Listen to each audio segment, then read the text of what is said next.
పల్నాడు జిల్లా గురుజల నియోజకవర్గం పిడుగురాల పట్టణంలోని సూర్యాసెం వారి 39వ వార్షికోత్సవం కార్యక్రమంలో ముఖ్య అతిథిగా గురుజాల శాసనసభ్యులు ఎర్రపతినేని శ్రీనివాసరావు పాల్గొన్నారు. సూర్యాసెం అధినేత మున్సిపల్ చైర్మన్ కొత్త వెంకట చిన్న సుబ్బారావు మరియు యాజమాన్యం ఘన స్వాగతం పలికి శాసనసభ్యులు గారిని ఘనంగా సత్కరించారు. ముందుగా 39వ వార్షికోత్సవ లోగోను ఆవిష్కరించారు. శాసనసభ్యులు అనంతరం ఎర్రపతినేని శ్రీనివాసరావు గారు మాట్లాడుతూ సూర్యాసెం సంస్థ స్థాపించి 39వ వార్షికోత్సవం జరుపుకోవడం చాలా సంతోషంగా దాయకమని అన్నారు.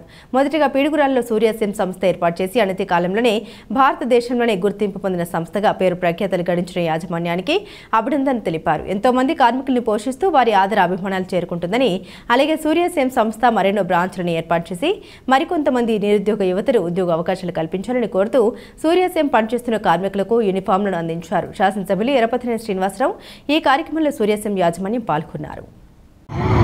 నమస్కారం. ఈరోజు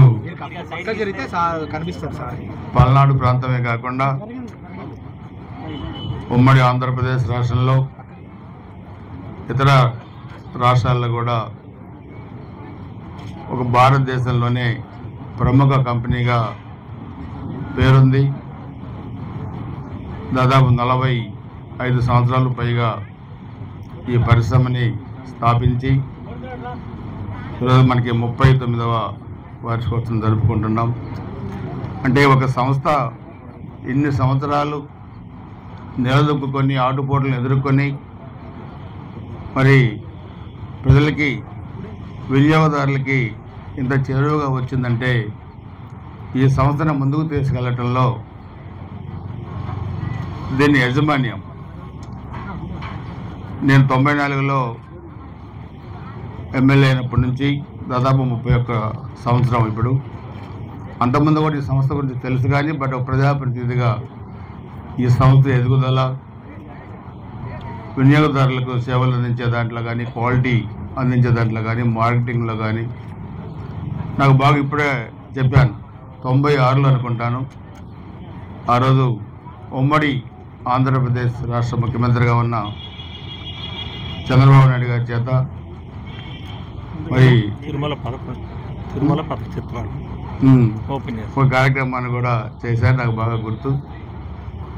సో ఈ సంస్థ దినదినాభివృద్ధి చెందింది, ఇంకా మంచి స్థాయికి రావాలి. ఎందుకంటే మనం చాలామందిని చూసాం భారతదేశ ఇండస్ట్రియల్ రంగంలో. గొప్ప వాళ్ళందరూ కూడా మరి మొదటి అడుగు వేసి దాన్ని పై స్థాయికి తీసుకొచ్చిన వాళ్ళే ఈరోజు అత్యున్నతమైన స్థానంలో ఉన్న ఇండస్ట్రీలు మొత్తం కూడా. కానీ ఇంతమంది పార్ట్నర్స్ ఉండి ఎటువంటి విభేదాలు లేకుండా అందరూ ఒక కుటుంబంలాగా ఈ సంస్థని స్థాయికి తీసుకొచ్చారంటే నేను అందరినీ మనస్ఫూర్తిగా అభినందిస్తూ ఉన్నాను. వాళ్ళందరికీ నా తరపున, ప్రభుత్వం తరపున మనస్ఫూర్తిగా అభినందిస్తూ శుభాకాంక్షలు తెలియజేస్తూ ఈ కంపెనీ ఇంకా మంచి స్థాయికి ఎదగాలని చెప్పి, పల్నాడు ప్రాంత అభివృద్ధిలో భాగస్వామ్యం కావాలని చెప్పి కూడా కోరుకుంటూ అందరికీ నమస్కారాలు, శుభాభినందనలు. జై హింద్.